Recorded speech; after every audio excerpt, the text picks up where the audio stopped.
Welcome to another episode of Million Dollar Stories, where we get to interview authors from all over the world. And I'm interested in this subject. I'm a Wild West fanatic. I've done a little bit of research on the gold rush in the 1850s, especially in Colorado.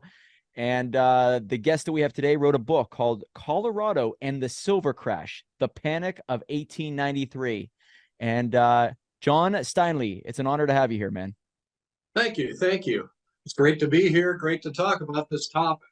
Well, let's go back to the beginning. There was a gold rush in Colorado in the 1850s, and I believe it's the Sherman Silver Act in 1890 that changed a lot of things, which led to the crash of silver. But maybe I'm wrong. So where does it all begin? It all begins probably about 1873, when there's a huge discussion within the U.S. government and all over the country about the role of gold versus silver. Now, should the economy and the government stability be supported only by the more valuable metal, gold, or should it be supported by silver and gold? Wow. And to a lot of people, gold was the evil, plutocrat, capitalistic, monopolistic metal of the rich, and silver was the pure and good and democratic metal of the people. So you have, I didn't know that. And it all leads up to the election of 1996, which is the battle of the standards. It's the bimetallic standard, gold and silver, versus the gold standard. And you have great champions emerging of both sides. On the side of gold, there's William McKinley of Ohio, who's running for president on the Republican ticket. And then on the role of silver, you have William Jennings Bryan running on the Democratic, populist, silver Republican, and National Silver Party tickets. Interesting. Okay, so that does kind of segue into the gold standard being removed from the United States in 1912, right? And this does lead into the book called "The Creature from Jekyll Island." Have you ever read that book? No, I haven't. Okay, so it talks about the gold standard and how it's just fascinating. The moment that happened, it led to wars. It changed the entire world. So this all leads up to it. I really had no idea there was that much of a battle between gold and silver. So Well, yep, I'm sorry, go ahead. Yeah. So what exactly took place in the 1870s in Colorado? Were they just finding mines full of silver and therefore jobs and unions were created and people got wealthy very fast? What was happening? Yeah, it was the great silver boom of the late 1870s through the early 1890s and lasted for about 15 years, much longer than the original gold rush, Colorado. And what happened, it was a combination of a lot of different things. There were heavy deposits of silver found up around what's now the Leadville area. Okay, but where's the incentive to mine and produce this silver? Something had to change with government monetary policy before there'd be an incentive to go search for all the silver and mine it. And that happened in 1878. In 1873, the government stopped buying silver to produce silver coinage and to support the value and stability of the government. And that was called by the silver advocates, that was called the crime of 73. It was like, this is the crime against the people because we need that silver coinage. We need more money in circulation. So in 1878, through the pressure of not only mining interests, but also farmers and agricultural interests all over the country who were suffering because of the lack of coinage and money in circulation. They wanted to go back to the government buying and minting silver again. And that happened in 1878 with a bill called the Bland-Allison Act, which reintroduced purchase of silver by the government to the tune of at least 2.5 million ounces of silver a month purchased by the government. So this stimulated things. All of a sudden, there's a need, and the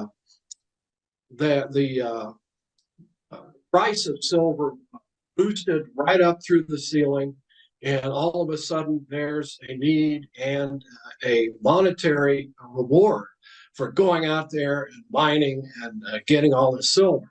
So huge silver deposits are found up around what's now Leadville, and then eventually in the San Juan Mountains in southwestern Colorado, and up around Aspen, all over the place. And new communities are created almost overnight. Leadville, Aspen, Ouray, Telluride, Silverton, all these communities suddenly develop, as I said, really, really quickly and become very important. And the population of Colorado shifts to these mountainous areas where all this mining is going on. Yeah, and the railroads start to connect, including the Denver South Park and Pacific, the Colorado Central, the Denver and Rio Grande. They all start to connect with where these mines are located, and stimulates the railroad industry. The great silver boom is happening all across the West, really, not just in Colorado. Right. This was happening in Arizona, right? And I followed Doc Holliday's journey where he went from Arizona to Colorado. Now, I think the main reason was to escape any type of conviction, but there was a lot happening. Gambling towns based around the silver towns, right? That's what was happening that drew him there. And so there was a lot of people making a lot of money, and it did lead to this panic that you talk about in your book, where there's the rise up, but then the steep decline. And that's why you see some ghost towns throughout Colorado to this day. So why did it disappear? Was there a decrease in demand and that scared people, and then that was just an automatic withdrawal of believing in silver? No, there wasn't a decrease in production. There's all these new mining towns being created. The last mining community created was probably Creed in 1892, just before the crash. And what the problem is, when you produce more and more and more of a product, what's going to happen to the price? Value goes down. Exactly. Supply and demand. Supply and demand. This is what happened with the dollar. Yeah. This makes sense with the dollar, guys. When you're paying attention to this, see how it equates to this day. The more they print, the dollar goes down. So yeah, exactly. Right. So the price of silver, as the 1880s draw to a close, excuse me, begins to go way, way down. So how are we going to counteract this? The silver mining interests throughout the West are figuring out how to counteract it. And what they come up with, I'm sorry about this. Take another drink. No worries. We'll cut it out. All right.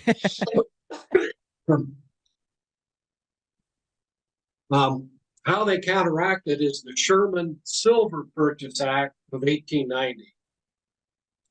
And what this did was boost the amount of silver that the government was buying every month. So from 2.5 million ounces of silver a month, it went up to 4.5 million ounces of silver per month that the government was buying. And there's a problem with this. There's a provision in the act that you can be paid when you, excuse me, I got to get rid of. Yeah, no worries. Got to get rid of the cat. Oh. When you were paid by the government for the silver that you sold, you could be paid in silver or you could be paid in gold, dollars. Well, which one would you choose? Oh, I'm taking gold. Yeah, sure, you'd take gold, you'd get it melted down, and you'd sell it on the foreign market. So what is this doing? It's draining gold out of the U.S. Treasury gold holder. Makes sense. So we come to a crisis point then in 1893. Okay, the gold holdings of the government, of the U.S. Treasury, had dipped below 500 million, which is the accepted minimum amount to support the stability of the government financially. Uh-oh, they got a problem here. Then two of the most important corporations in the entire country, the Philadelphia and Reading Railroad and the National Cordage Company, go bankrupt because they've overextended themselves in expanding. They didn't leave enough cash for their bills to be paid. The creditors came calling. They both went bankrupt. And this caused a Wall Street crash that was almost as bad as the crash in 1929. So here comes the panic of 1893, a national depression. More than 100 railroads go bankrupt. Hundreds of thousands of businesses, foreclosures, unemployment. So we have a national depression. President Grover Cleveland and a lot of gold standard advocates, who's the villain? Silver. Yes. Okay. The Sherman Silver Purchase Act. But we got to get rid of this thing. So a bill is introduced in Congress to repeal the Sherman Silver Purchase Act, and it goes through the House and is passed, and then it goes to the Senate. Well, the senators from the silver states in the West filibustered this thing for 64 days, using every underhanded and overhanded maneuver they could possibly think of to delay. But finally, in October of 93, the Sherman Silver Purchase Act is repealed, the last defense of silver, and the silver crash really comes to its full horrible climax. Now, in June, it had already started because there was a committee of the British Parliament called the Herschel Committee, and they had decided that the government of India, controlled by England, should stop minting silver rupees and buying silver. And this was a huge market for American silver. So here, international monetary decisions are being made that affect us. And the price of silver dropped overnight because of that. Wow. And the final blow comes in October with the repeal of the Sherman Act. We're in the middle of the silver crash. Silver mines shut down. It's not even worth operating now due to the low price of silver. The smelters shut down. The railroads that are supporting the mines shut down. The machinery production shuts down to supply machinery to the mines. The food supply to the miners goes away. There's no profit in it. So it's a horrible, horrible depression on top of an already existing national depression. So real quick, what was it like for the workers there in the towns? Did they see it coming? Was the writing on the wall, or was it a light switch that just went off and people showed up to work and the sign was there, you don't have a job anymore? It was pretty much a light switch. Wow. It was turned off, because there was uncertainty because nobody knew which way this British Parliamentary Commission was going to decide. So people were wondering, well, what's going to happen? But then when it happens, bang, the price of silver overnight drops by more than half. So the mines shut down all of a sudden. And like in Leadville, 90% of the workforce was unemployed. Oh, man. It's that kind of effect. So what happens is, where do people go to try to find work or relief? They go to Denver. And there were more than 10,000 unemployed people in Denver wandering the streets, looking around for work or some kind of relief. Now, the governor, Davis Wade, set up a relief camp along the banks of the South Platte River, which was actually set up by the state militia with their tents and their cooking outfits and everything to supply food and shelter to all these people who were wandering. And another thing he did was, the state capitol was under construction at this time. And he basically decided all the materials going into the completion of the capitol are coming from Colorado. and all the workforce is going to be Colorado people. That helped a little bit, but not a whole lot, not a huge amount. And the charity organizations in Denver that were trying to deal with this, like the People's Tabernacle, etc., they were just overwhelmed.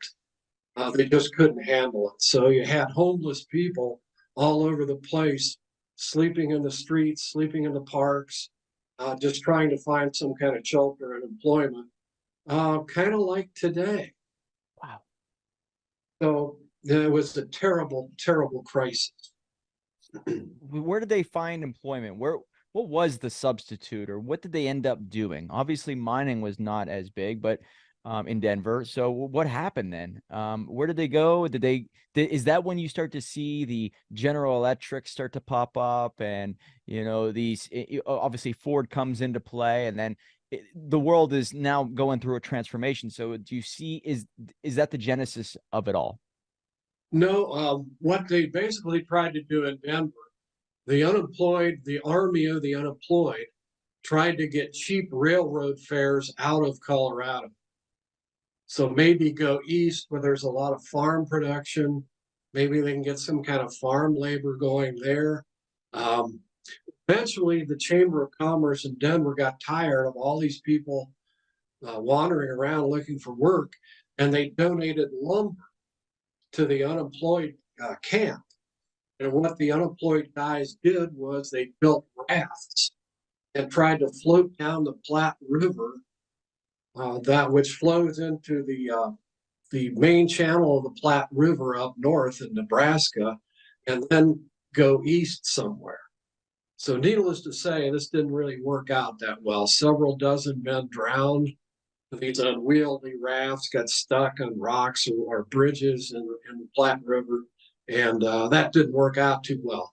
Then in 1894, you got a whole new raft of unemployed people arriving in Denver, and that's Coxey's Army. Have you ever heard of Coxey's Army? Never did, man. No. Okay, I'm old enough. My grandmother remembered seeing them when she was a little kid marching through the streets of my hometown in Ohio. This was the brainchild of an Ohio businessman named Jacob Coxey.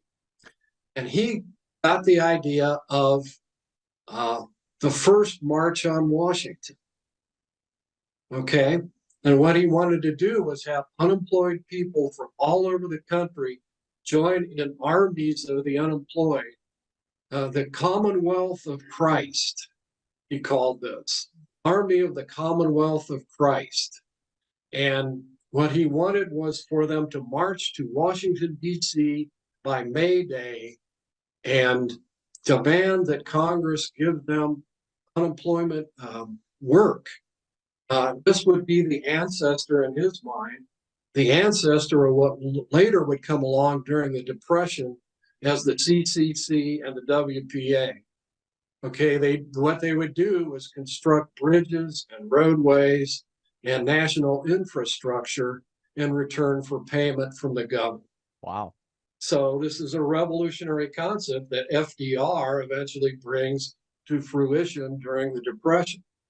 Anyway, so a whole army of these men, probably about 3,000 people, descend on Denver and plan how to get to DC by May 1st. Well, there is really no good route of transportation that's free. So you can either walk or you can try to. One of the things they did was hijack trains. Okay, they hijacked a couple of trains to try to get up to Cheyenne and then get some rail transportation east to go to DC. Amazing. Or Amazing. they tried to do the raft thing down the Platte River.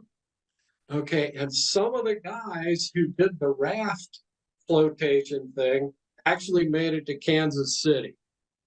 A few dozen guys from Denver, but then their treasurer ran off with all the money, and it just kind of fizzled out. And by the way, several hundred men did make it to DC on time.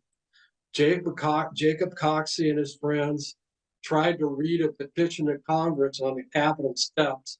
They were arrested for trespassing on the Capitol grass and thrown into jail for about 90 days, I think. And the whole thing, Coxey's army just fizzled out. But this is a major thing. There were armies coming in from the Pacific Northwest, from all the Western states to try to get it. This is an epic story of Coxey's army. The tens of thousands of people got involved in this. So it was the origin of state-run programs to create the bridges and the roads. Are you saying that this was the start of it all? So when FDR came into play and there was the Depression, he leaned on this idea that says, you know what, we can't give you money for doing nothing, but hey, let's start to fund you guys to make this society better. You know, I don't know if FDR, this was happening when he was fairly young. I don't know how aware he was of it, but obviously somebody did who was in his administration and maybe said, hey, you know, maybe we could fulfill what Coxey wanted to do. And maybe this is a practical idea that makes some sense to give hope and employment to the unemployed, which it did. My uncle was in the CCC during the Depression, and Mom said that's what saved our family during the Depression was the small amount of salary that he could send home from his CCC work. Wow. What does CCC stand for? It stands for Civilian Conservation Corps. And is that still around today? No, that was ended during the early part of World War II. And it would be nice if we had something like that today. They built, for example, Red Rocks Amphitheater.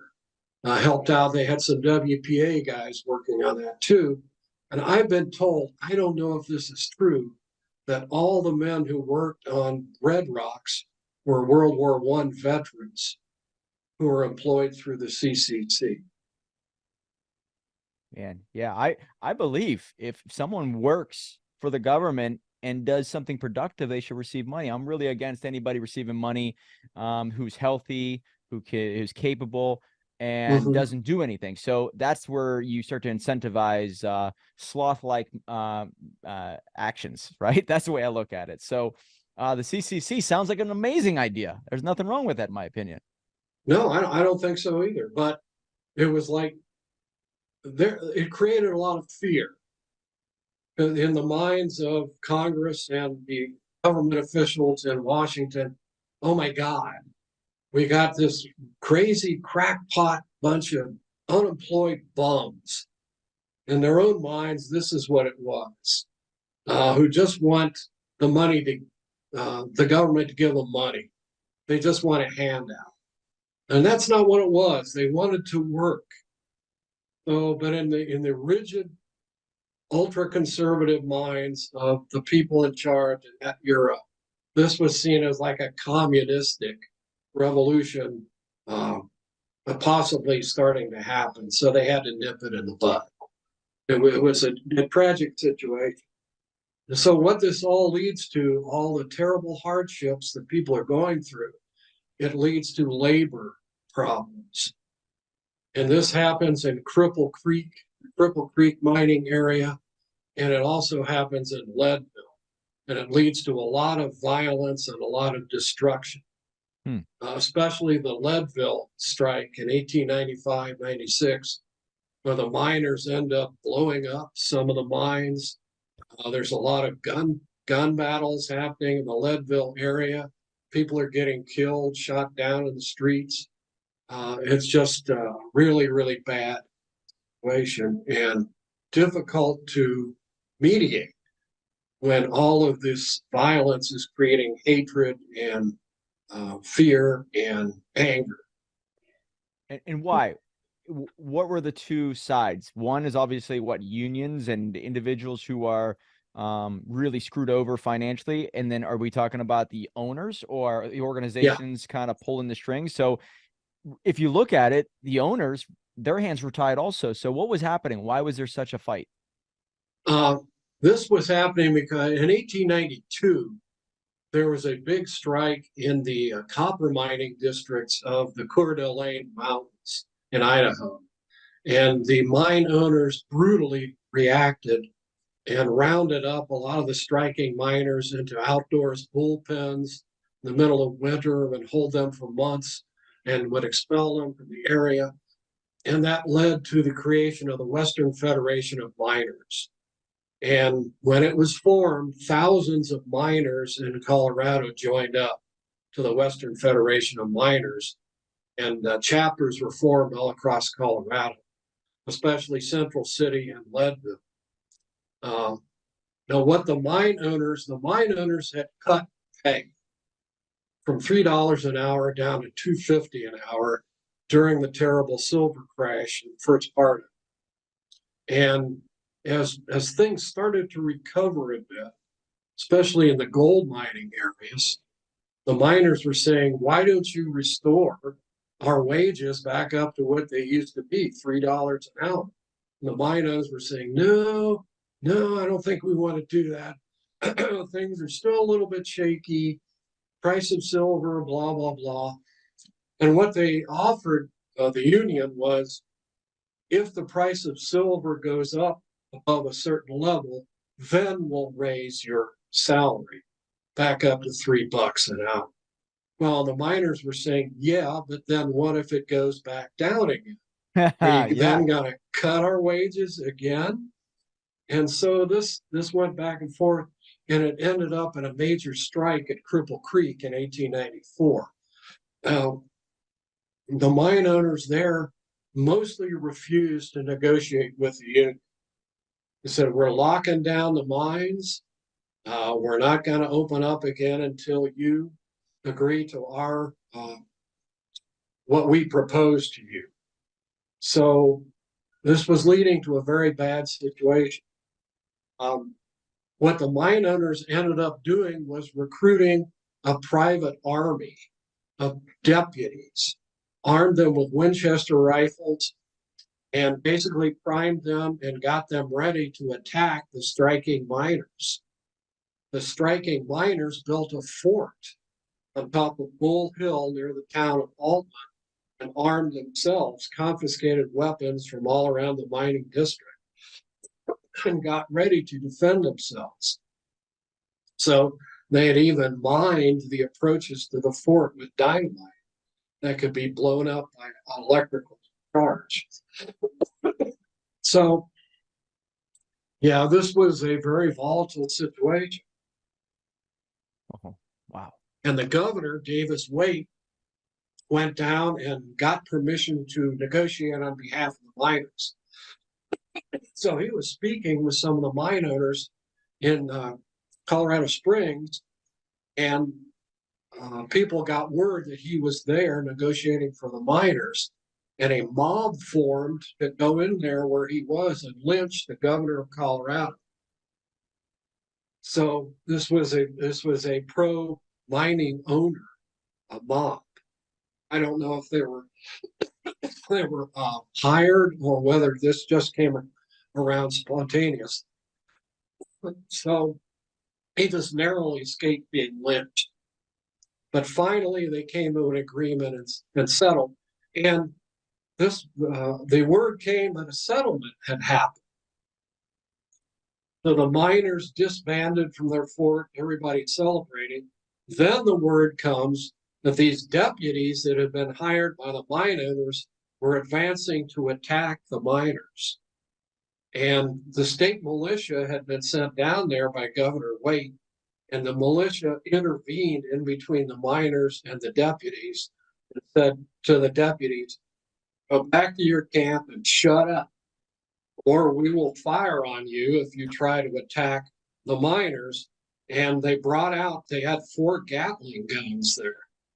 And they said, so do you really want to do this? And, man. The deputies were like, hey, we can see where you're coming from. Okay, we're not going to. So anyway, the whole thing kind of fizzled out. But in Leadville, the following year, it got a lot more desperate and a lot more violent. The governor by that time was Republican, not anti-labor, but definitely not pro-labor.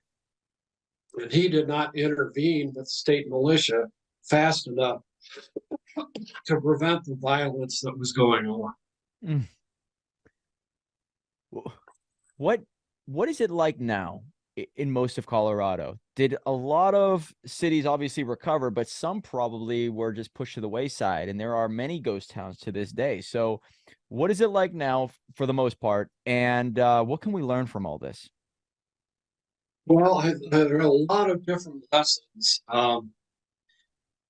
Government manipulation of prices of precious metals and basic items like that is not a good thing.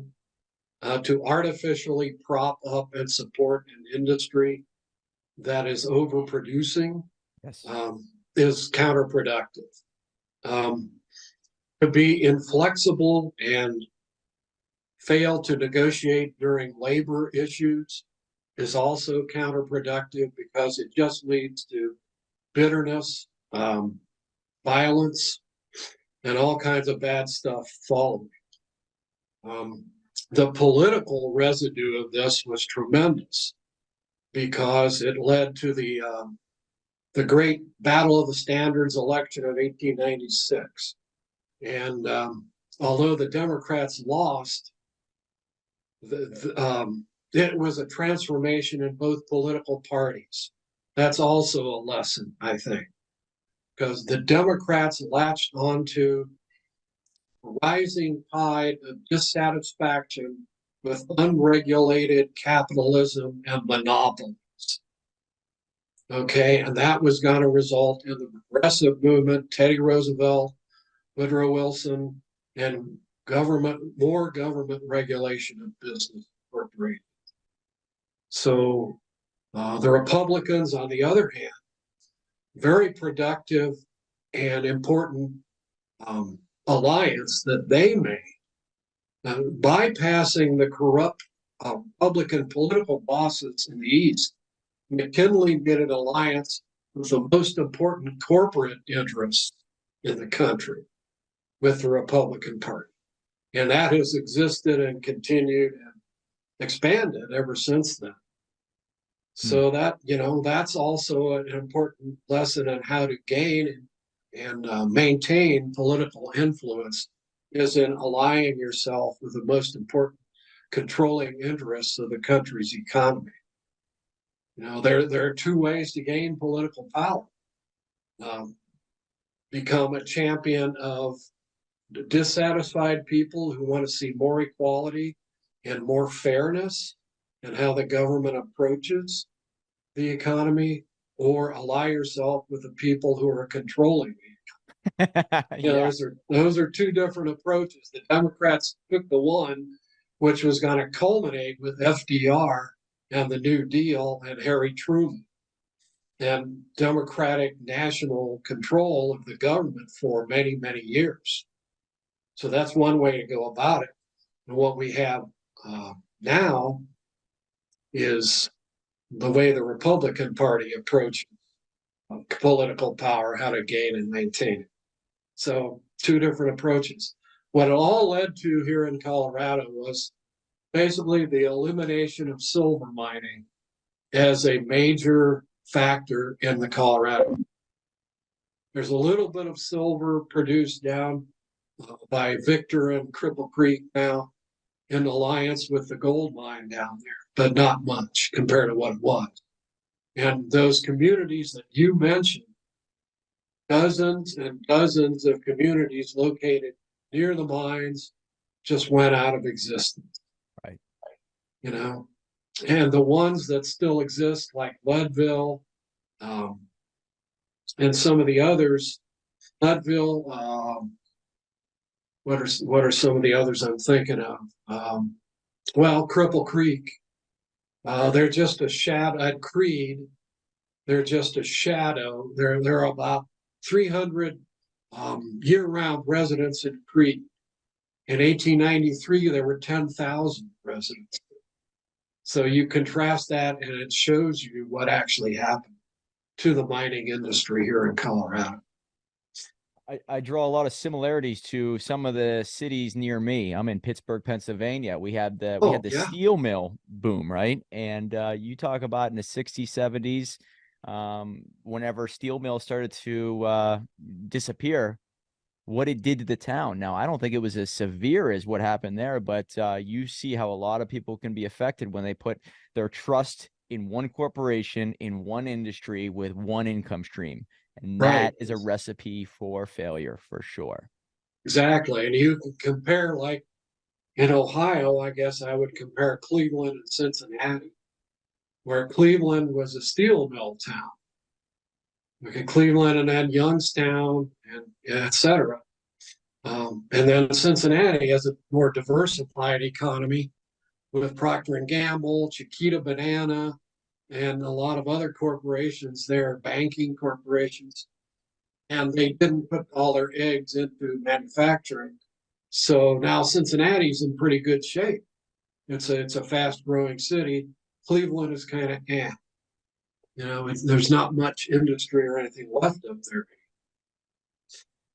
there. And this does relate to everybody listening out there to what's happening with technology nowadays. AI is coming into play. Mm-hmm. And if you think about it, I go back 10 years. I remember everybody saying, learn to program, learn to program. So you see a lot of kids get into programming. Well, pretty soon, and it's not just that industry, but pretty soon programmers are going to be a dime a dozen, right? You're going to be able to find them anywhere, but they're not going to be able to find work simply because AI can do it instantly. So what's coming down the road here very soon is what happened in 1893, right? A lot of people getting into an industry, but technology removes the need for them. Amazing. Yeah, right. And also maybe if you can draw a line to what happens with the government, like you said, propping up certain industries, whether it is the EV, the cars, or just printing of money. The more you print, the lower and middle class get hurt, the rich get much richer. And you just said that you could rise to power one of two ways: support the people who are dissatisfied or support the people who run this government. Well, I see this administration currently saying they're doing one thing but doing the other and supporting the people who run this country. Very fascinating what you just said. So I do want to make enough time here for this podcast to talk about your new book that's coming out. Now, you are a Colorado historian, so you do have a book coming out about the Civil War. Can you tell us a little bit about that? Yes, and I wish I had a copy to show you, but I'm sold out. So Nice. That's a good problem to have there, John. it sucks, just terrible. But anyway, yeah, the book is called Colorado in the Civil War by me, John Steinle, and it's printed through Arcadia Publishing. And you can only get this book in the most exclusive bookstores, okay, like Costco, Walgreens, Walmart, Target, and Amazon. Amazon, and then Barnes and Exclusive. Noble has it. But anyway, and it outlines the history of Colorado during the Civil War. Now, you might say, Colorado, Civil War, how does that connect? Well, Colorado was heavily involved in the Civil War on the Union side. We had 5 different units of Union troops that were recruited here. That's about 5,000 men who were serving in the Union Army out of a population of about 30,000. So that's a really, really, really high enlistment rate, maybe the highest of any state or territory during the Civil War. Wow. So, and the Colorado troops served all over the West. We were in Missouri, Kansas, Colorado, Wyoming, Utah, Oklahoma, New Mexico, Texas. They were all over the place in the western part of the United States at that time and fought some major battles against the Confederate forces.